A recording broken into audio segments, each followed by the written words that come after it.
எந்தம்மா? கோவிலுக்கு போகலாம் என்று வந்திருக்கிறேன். எந்த பேர் தீபன். நான் பவானி சாகர் குளத்திலிருந்து வந்திருக்கிறேன். ஓ, இலங்கையால் தான். ஆனால் கடந்த 9 வருஷமாக பவானி சாகர் குளத்தில் இருக்கிறேன். ஏன்?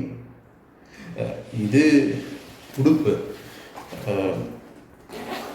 ஆற்றுல குளிச்சு போட்டு துணி மாத்திரத்துக்காக கொண்டு வந்திருக்கிறேன். இது வேறுங்கோ. என்ன தேடுகிறீர்கள் தங்கச்சி? இது இயர்ஃபோன். இது காதல் மாட்டிக்கொண்டு பாட்டு கேட்கறதுக்காக கொண்டு வந்திருக்கிறேன். இது ஆன் பண்ணுங்கள் தங்கச்சி, கேட்கும். எந்த அம்மா? உங்களோட ஊரில் தங்கச்சி என்பது கூடாத வார்த்தையோ?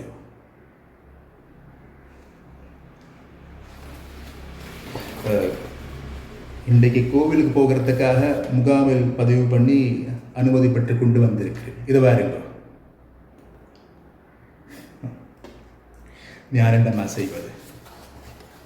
என்ற அம்மாவும் என்ற அப்பாவும் எனக்கு இன்னைக்கு தான் பெற்று போட்டவர்கள். எனக்கு இன்னைக்கு பிறந்த நாள். யுத்தத்தில் செல்லடிச்சு அப்பா செத்து போட்டார். பேருந்து நோய்வாய்ப்பட்டு அம்மாவும் இறந்துட்டாங்க. நானும் கூடவே போயிருக்கலாம். தப்பி வந்தது எனது பிழைதான். கோவிலுக்கு போகிறவனை நிறுத்தி கொண்டு இவ்வளோ கேள்வி கேட்டுக்கொண்டு இருக்கிறீர்கள். என்னம்மா? வரவர் சிங்களவர். அவள் ஒரு பெரிய ஆள். அவளுக்கு வரவேற்பு தருகிறீர்கள்.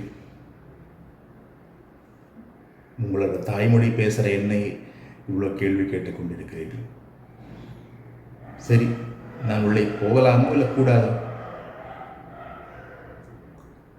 கேளுங்கள்.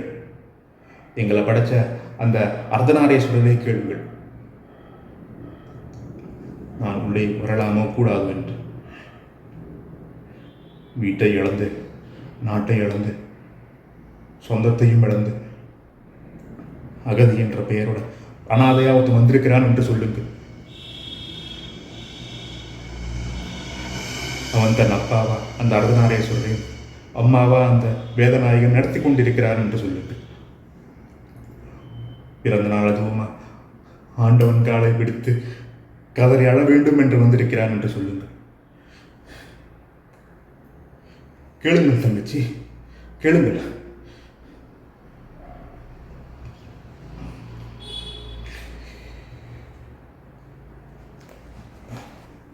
நன்றி. இது இந்த